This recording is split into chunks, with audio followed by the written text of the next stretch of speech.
Good afternoon po. Ay, pala. Ayan, good afternoon. Live po tayo. Ngayon ay September 10. September 10, 2024. Pray po, Panginoon. Tayo pa manalangin. Dakilang Diyos, minsan pa. Salamat po muli sa araw na ito, sa oras na ito, Panginoon. Sapagkat isang malaking biyaya, O Diyos, ang kami makapagbulay na yung mga salita, Panginoon. Salamat po sa magdamag, O Diyos, na kami iningatan mo sa aming pagtulog. Kami ginising mo, dakilang Diyos. Salamat po sa masarap na breakfast, tanghalian, Panginoon, sa lahat ng mga biyaya at pagpapala sa aming mga trabaho, O Diyos. Hallelujah. Sa mga oras na ito, Panginoon, muli dalangin namin ang iyong Santong Espiritu, Panginoon. Samanawa kami upang maunawaan, O Diyos, ng aming mga tagapanood, O Diyos, ay yung mga salita, ay yung mga hiwaga, ang yung mga katotohanan. Salamat po, Ama, sa patuloy na pakikisama, Panginoon, sa lahat, O Diyos, sa mga pag-iingat, Panginoon, na binibigay mo sa bawat isa sa amin. Tunay na hindi kami talaga karapat-dapat, O Diyos. Ngunit ikaw, Panginoon, ang patuloy na nahahabag. Hallelujah. Nawa, O Diyos, na anuman ang iyong layunin, Panginoon, sa aming mga buhay, O Diyos, naway higit namin itong maunawaan, Panginoon, at maipagamit namin ang mga sarili, ang aming purpose dito sa mundo, Panginoon, para sa iyong kaluwalhatian. Salamat po, pinupuri ka namin sa pangalan ni Jesus. Amen. So, hindi ko na ma-click. Yan po. Kailangan mainit kahit yata kailangan aircon talaga. Okay po. So, bati po tayo na happy birthday. Kasi kanina pa may tong mouse ko eh. Nakakainis. Saglit po kanina naayos ko na ito eh. Happy birthday po sa Polo Local. Happy birthday. Of course, Polo Local. This is PMCC Port Watch. Happy birthday to Sister Seni Montante. Happy birthday to Sister Rowena Lobite. Happy birthday to PMCC Port Watch Semirara Local. Happy birthday to Brother Patrick Macapugas. Happy birthday to Polo Local. Ano po natin? Mera All Shop Port. Pasensya na po Happy birthday to Sister Premini and happy birthday to Anjo. Ito po yung classmate ko. Yan. So, recently lang meron kaming group chat at Christmas party. So, hindi natin alam dahil ako nga po ay paralyzed, 'di ba? Inuuna ko na. So, happy birthday sa lahat po ng mga birthday celebrants. Sa inyong kaarawan, ngayong araw na to, pagpalaan kayo ng Panginoon. Ingatan kayo, maging inyong sambayanan. Patuloy kayo pakalakasin kung kayo ay may sakit. Ganon din po na ang Diyos ang ating Panginoon na nagpapagaling. Ano man ang inyong pangangailangan, ito po ay hingin natin sa Panginoon at panampalatayaan natin na ang Diyos po ang maglalad po sa atin. No po? So, yung will ng Panginoon, di po yung ating kumbaga yung ating need, hindi yung ating want. Yan po. So, glory to God. Happy birthday to all of you who are celebrating their birthdays today po. Hinaha po ako. And again, thank you to all the people who's continuously sharing my videos, my reels. Although, hindi nga po tayo madalas makapaggawa. No po, ayan, swerte na lang talaga pag maganda yung katawan ko. And sa lahat ng mga sumusupport po, sobrang thank you. Ayan. So, bahala na po ang Diyos sa inyo. Mag-bless. And, eto, siguro nakita nyo sa story ko, I shared in my story, God is inviting the people of Calasiao, Dinalawan, on September 15, 2024, para sa anniversary po ng Calasiao Local by God's Grace, PMCC Port Watch. Ako po ay Wala pa akong 1 year pala dyan. Wala pa akong 1 year. Kasi kung ako nagkakamali, parang January lang yata. Hindi ko po masyado matandaan. No po. So, pero ito lang, 2023 ako dyan. So nag 1 year na ako. Diba? Nag 1 year na po. Okay po. So, iniimbitahan ko ang lahat ng mga taga-Kalasyaw. Dinalawan po para sa anniversary po. Ito po ay paanyaya ng Panginoon. No po, hindi po to sa akin. Dahil pakailam ko ba, di ba? Ito po sa Panginoon. Invitation po ng Panginoon dahil gusto ng Diyos, yung nga 1 Timothy 2:4 gusto niya lahat tayo maligtas. Gusto niya lahat tayo makaalam na katotohanan na po. So, yan nga. Sana po kayo makadalo. May libreng pagkain. O yan po, may mag-aaliw sa inyo dahil kasi may entertainment po yan. Yan, may mga praise and worship. But of course, ito po ay makalangit na gathering. Hindi po to sanlibutan na gathering. No po, hindi to yung inuman or ito po sa church, 'di ba? So, lilinawan natin na yan, basta may kainan, libre, 'di ba? So, putat po kayo, okay, message nyo po ko kung kayo nahihiya, 'di ba? Para kahit pasundo ko po kayo, yan sa mga kababaryo ko, yan po.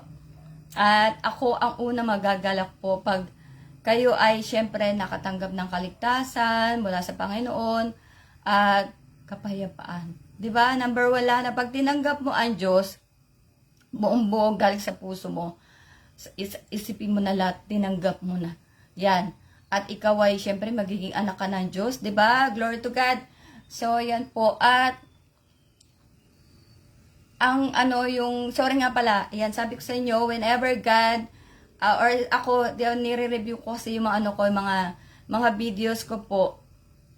And also, I'm telling God na if there is something that I tawag dito, I said wrong, yan po, by mistake, or kasi nga hindi po ako Bible student, nung po ako po ay, yan nga, tinawag ng Panginoon, mag-share ngayon, tayo po ay member, pero by the grace of God, yan nga po, tayo ay, by the grace of God, we are chose by God to share the word of God. Although in the church, I told you that we are taught, yan, that we are taught to preach the gospel because in the Bible, diba, go and preach the gospel into the whole world and yung nga, whoever will be believed and is baptized will be saved and whoever will not believe will be condemned. So, kaya nga po, isinesar natin ang word of God. No po, yan yung utos sa mga disipulo And we are by the grace of God na, yung nga, we are called to be a disciple of God and yung nga, we are child of God by the grace of God. So, kahapon, nasabi ko na theology, eschatology po. Okay po. So, sabi ko, nire-review ko. Eschatology, ito yung basahin natin. Eschatology, the doctrines of the last things. It was originally a Western term referring to Jewish, Christian, and Muslim beliefs about the end of history, the resurrection of the dead, the last judgment at the Messianic era, and the problem of the theodicy, the vindication of God's justice. And theology is essentially a study of scripture. Ito naman pala, sorry. Ito ang theology na sabi ko, diba? Theology is essentially a study of scripture. Theology combines Greek words, theos meaning God, and logos meaning word or rational thought. So, theology is God thought or rational reasoning about God. It is the human effort to understand the God of the scriptures. Glory to God po. And, yun nga, sinabi natin na yesterday, kahapon, nakalimutan ko kagad, di ba? Ganyan po yung may brain operation.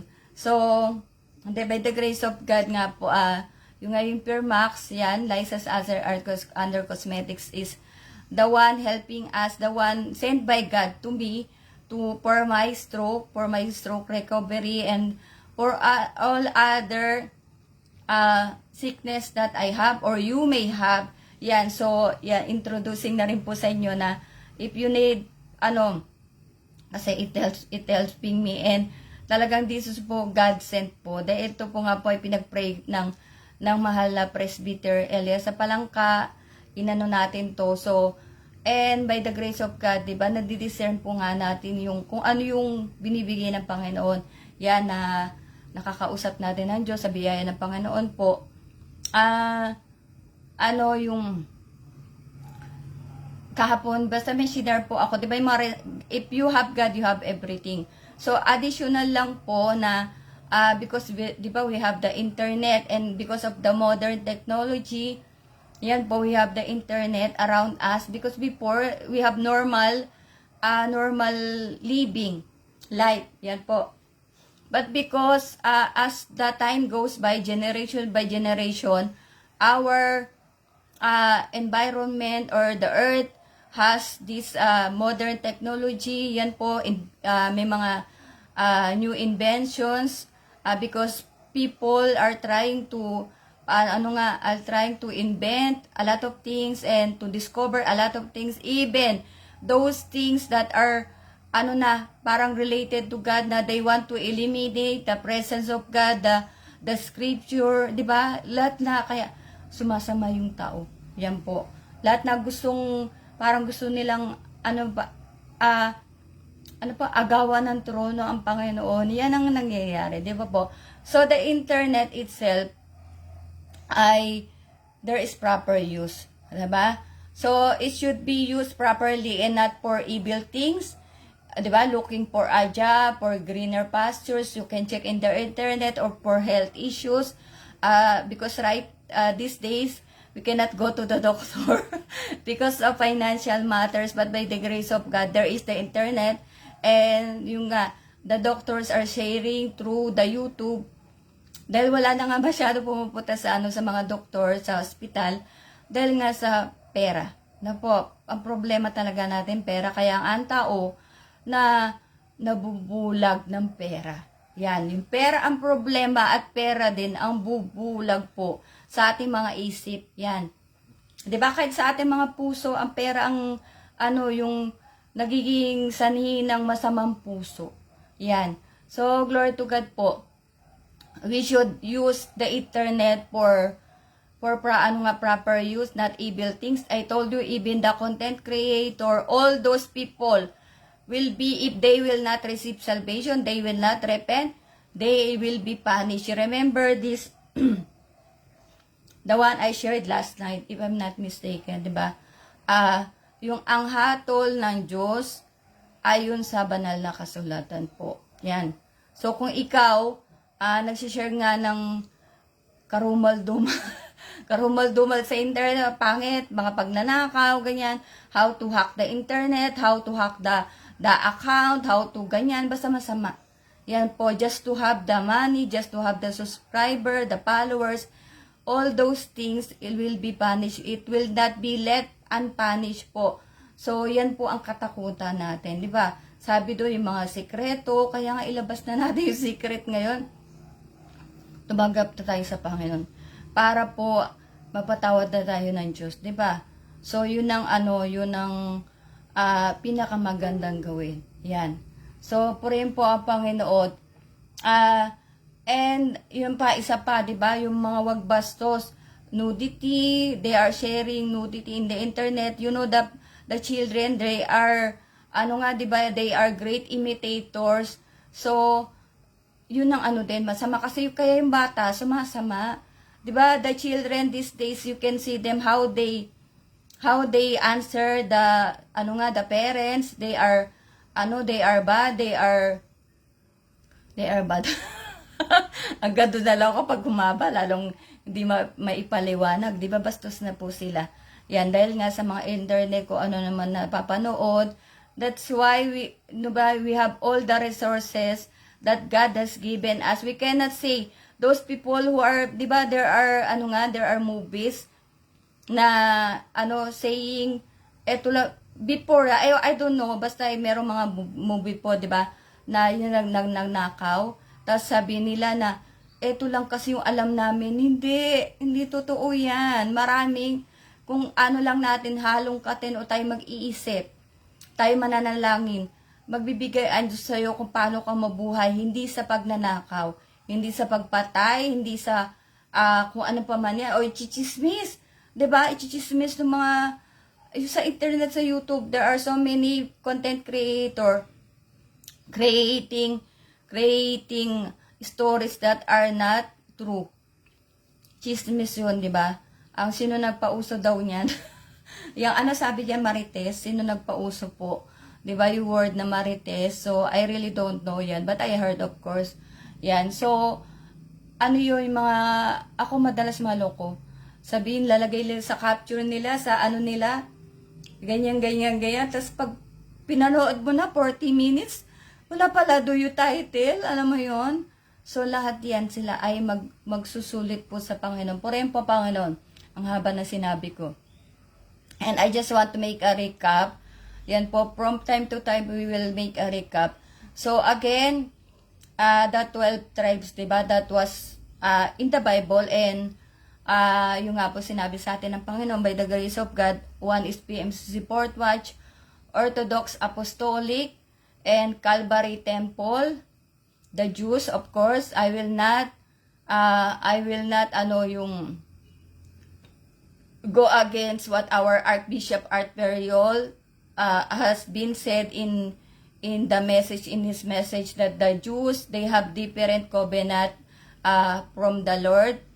And eto po, and last night I watched one, diba, not all countries are really bad. Not all people in that particular country are bad. There are some group of people that are doing the right thing, yan, who are walking in the path of Jesus Christ, no po, in the righteousness.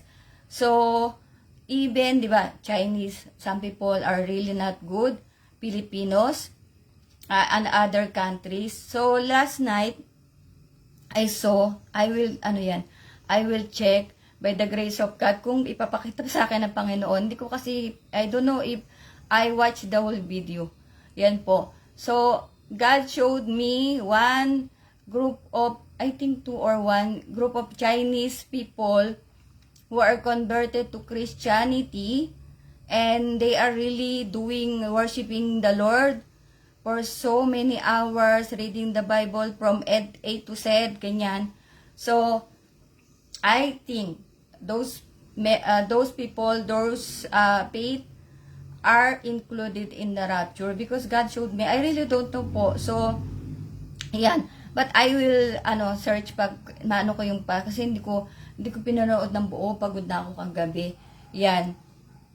So, that is also my discernment because I told you by the grace of God that, yun nga, if you are with the Lord, you are always hearing the word of God, and the voice of the Lord will become louder and louder from being like this, nagwi-whisper, then become louder. So, yun nga, naririnig natin din po, rin po Panginoon, na yung group of Chinese na yun na makakasama sa rapture. Yan, glory to God. And, from time to time po, natin sa inyo na po. So far, PMCC Port Watch, Calvary Temple, Orthodox Apostolic, the Jews, ayan. And, yung nga, from time to time, I will reveal to you also whatever God is revealing to me by the grace of God. So, those are Chinese community. And ko rin sa inyo, because why, countries are, diba, not all the people in the whole earth are worshiping the right God. Yan. Because some countries, they are worshiping animals. Some countries, they are worshiping, may mga gods, yan po. So, hindi pa ako tapos mag-research dyan. No po, I didn't started yet. So, pag medyo lumakas-lakas tayo ng konti, gagawin po natin yan. Basta, I will try my best to, before the year ends po, to share to you. And, yun nga, my daughter, I told you, she has spectrum disorder. And, again, I will not contradict to what our Archbishop Art Periol said. I am into him. Yan, those kind of person, my daughter, she is a special child. She has this spectrum disorder na they are, that is a special case from God. And they, hindi naman exemption because I'm still praying that my daughter will eventually receive salvation, know the true God, yan po. Although, at this time, it's not really easy for me because, yun nga she didn't start from me. Other people started to, with her from 18 years na yan, I was not with her. And, yun nga, she is influenced by other people around her. And, all those people who brainwash her or said bad things about me to her, if they will not accept salvation also, all those things are counted by God. But if they humble themselves to accept God, repent, then God will forgive those things, diba, they have committed. And so am I. Diba, pag wala naman akong galit sa kanila yan po, wala talaga. Ay, tsaka kung may magalit ako, hindi ako makakaharap po sa inyo. Yan, parurusahan ako kagad ng Panginoon. Papaluin ako. Yan, the right term will be tick. Yan po. Papaluin ako ng Panginoon. At yung nga, because we knew the true God, by the grace of God, we already know na kahit papano, the character of God, di ba? God is a good God. God is good all the time. But of course, we must be good also. And, di ba, pag magulang ka, pag medyo yung anak mo, parang ako, magulang na ako, yung anak natin, na kaya mo pinapalo, pinapagsabi kasi mahal mo. So, ganun po ang Diyos, diba? So, pagka ikaw ay like me, pag na ako, if I felt like I'm famous or something, I am, hard-headed, matagas yung ulo pala yun. So, I am, basta salbahin na ako, ganyan. Papaluin talaga, di ba? O kaya nagmamalaki, ganyan. Kaya sabi ko, mahirap maging mayabang, mahirap maging, yung basta mga 7 deadly sins po, yan, mahirap.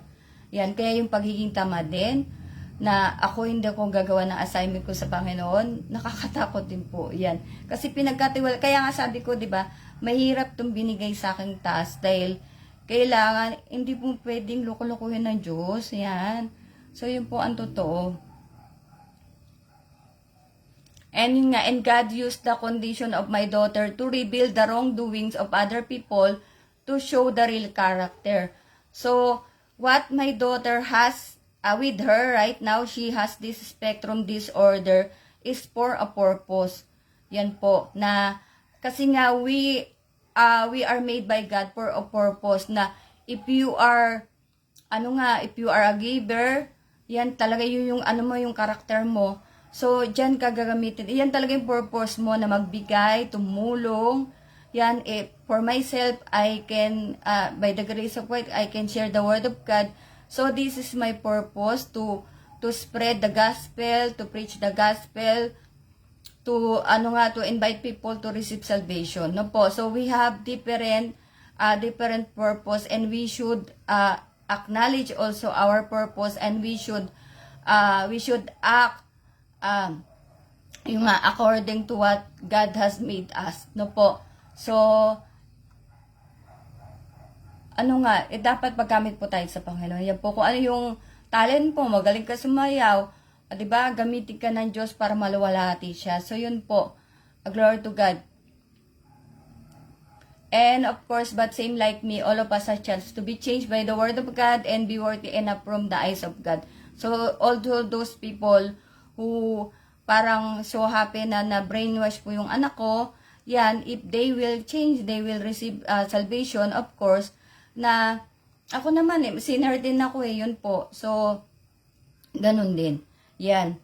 Kung napatawad sila ng Panginoon, masigit ko silang dapat patawarin dahil nga pinatawad ako ng Panginoon. Ano po? So, glory to God. And the title of my message is, I have 2 verses, I guess. how precious we are and our souls from the Lord, from God. So, ito lang to. And number 1, John 3:16. Syempre, di ba?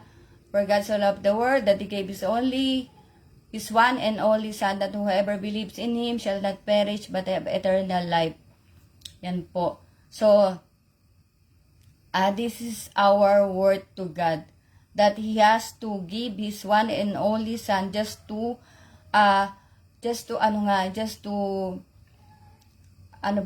save us po. Yan. And we are so much precious and honored in the sight of God. Glory to God. God loves us so much. He sent Jesus to pay the penalty of sin, so that who may believe in Him can be with Him forever. Na talaga binigay ng Panginoon ng kanyang bugtong na anak, one and only Son, begotten Son, para sa atin. So, ganyan tayo ka-precious po sa Panginoon. Diba? Sobrang, ikaw ba, kaya mo bang bigay ang anak mo para ako yung kasalanan ng kapitbahay? Siyempre, hindi, diba? So, ganyan po kamahal ng Panginoon. At ito na ako sa last 2, in Matthew 2:20-28, just as the Son of Man did not come to be served, but to serve and to give His life as a ransom for many. Diba? So, hindi siya dumating para siya ipagsilbihan, kundi siya ang magsilbi sa mga tao. Yan po, na bibigay niya ngayong kanyang buhay.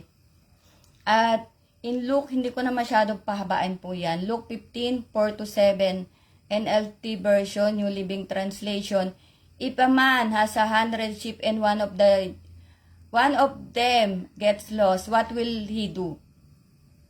Won't he leave the 99 others in the wilderness and go to search for the one that is lost until he finds it? And when he has found it, he will joyfully carry it home on his shoulders. When he arrives, he will call together his friends and neighbors, saying, "Rejoice with me, because I have found my lost sheep." In the same way, there is more joy in heaven over one lost sinner who repents and returns to God than over 99 others who are righteous and haven't strayed away. So, remember the prodigal son. If you didn't happen to read the prodigal son story, you can read it in Luke 15:11-32. The story of the prodigal son. And, diba, God will give a party. If you have read the story of the prodigal son, that when he asked his father to divide the heirs, the inheritance, 'di ba? Yung bunso, na kagad, nagliwalay, ganyan. So parang ganun tayo. Yan. Tapos naubos na yung pera. Okay po. So, and then bumalik na siya sa tatay niya, 'di ba? Kasi pati pagkain ng baboy, kinakain niya na. So, when there is a party in heaven, when he came back, 'di ba? What happened? His father rejoiced and made a party. Pinatay ang lahat ng dapat lahat ng dapat patayin, yan po, 'di ba? Pero yung panganay, dahil siya nandito na siya, ganyan, 'di ba? Yan po. Pero ano ba sabi ng tatay? Sa'yo na anak lahat 'to, 'di ba? Kung ano meron ako sa iyo, ganyan. Pero yung yung kapatid niya, 'di ba? Na asan ba 'yan? Yung na umalis at bumalik. Yan po, hindi ko na kinuha yung buong verses niyan. Yan, basta yung bunso ay bumalik nga at nagparty, 'di ba? Na once he was died and now he came back, ganyan po. Parang tayo nga, tayo sa kasalanan, tapos pag ikaw ay nag-receive ng salvation, nag-repent, nag-confess, so yun nabuhay ka. 'Di ba? Dati patay kasi nga sa kasalanan na po. Yan tayo. Pero nung ikaw ay tumanggap na, so yung pagkabuhay mo, 'di ba? Yung yung tayo ibabautismo. No po. At si Jesus Christ yung resurrection, no po. Na pag ikaw nilubog sa tubig, baptism, yung kasalanan mo, kasama ng kumain ako ng pandesal. So, yung kasalanan mo, maano doon sa tubig, kaya dudumi yung tubig. Yung kasalanan, pag-angat mo, bagong tao ka na. Galatians 3:27, if I'm not mistaken po, na bagong tao ka na, binis mo na si Kristo. By the grace of God, so, hindi ka napatay. Diba? Live holy na po. At, eto na lang. Isaiah 43:4, ERV version, easy to read version. You are precious to me and I have given you a special place of honor. I love you. That's why I'm willing to trade others to give up whole nations to save your life. Lord to God. So hanggang dyan na lang po. Yan po. Tayo na nga ay yun nga po, tumanggap sa Panginoon, di ba? We should receive all later on, yung nga we will discuss, konti-konti lang po yan. Pero kung napapansin nyo na nagmamadali na tayo, nagmamadali na po yung panahon, kaya inaano ko nga, di ba, I told you from the beginning, or I told you that I'm going to share the word of God in my own simple version, and because we are in the end times, and the time is really short, we want you to at least, di ba, makakilala kahit konti, pag nakinig ka, maano mo talaga yung tunay na Diyos, yung what I have felt, what I have experienced, and you can also experience po. Na you can really tell yourself that, praise the Lord, I knew the true God. Yan. Kasi ako, di ba, from baby, yan, when I was born, up to, kasi 40s na ako nakatanggap ng kaligtasan eh. Nirebel pa talaga. So, ang tagal kong bulag, but by the grace of God, God opened my eyes because I seek the Lord from my heart, di ba? Sincerely talaga. So, yung nga kusin talaga, maghanap sa Panginoon ng talaga, ng galing sa puso talaga, talagang hinahanap po. Talaga ang Diyos magpapasumpong na po. So, po rin po, again, for those people na, yung nga po makikita ko sa mga, sa mga kanto-kanto nyo, yan, na, nagpipreach po ng gospel of Jesus Christ, fourth watch. Okay, so, tanongin nyo sila, punta kayo, bro, gusto kong I want to receive salvation, I want to hear the word of God, I want to, diba, to be a child of God, so yun lang po. Yan. Kaya, para tayo makatanggap na ng kaligtasan, kasi nga, nobody knows what will happen tomorrow, diba? Tomorrow is not a promise po talaga. And from our title,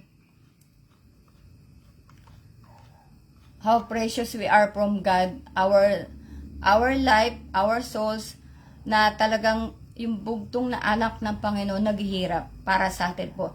I remember, or I told you that when we happen to, by the grace of God, we understand the cross of the Calvary, you will know, para kasi ako nabaptize ako nung yung Passion of Christ na po. Yan, nung napanood ko, hindi, actually, second time na dalo na. Yan, kasi nga I told you, when I'm going to be a part of something, for example, in the MLM company, if I'm going, somebody will invite me, I have to check the product myself, and I have to, to prove that that product, of course, from the Lord, and it is effective. Yan, same with my Puremax, that this was sent by the Lord, no po, na ginagamit ko nga until now, nadagdagan lang ako ng healing talaga dahil sa dami stress natin. Yan po, pero yung nga by the grace of God na surviving pa rin po tayo.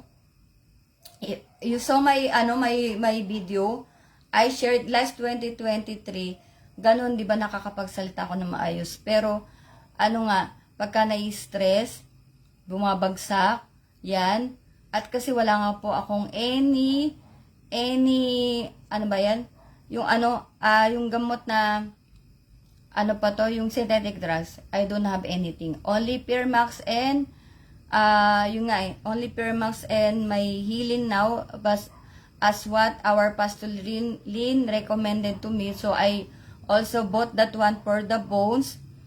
But yun nga, hindi ako nawawala ng Peer Max ngayon sa awa ng Diyos, because I told you, God is a blesser, and even I am not working, by the grace of God, there are so many instruments by God to for me to buy my Peer Max, my healing, and to support my 2 daughters, my children.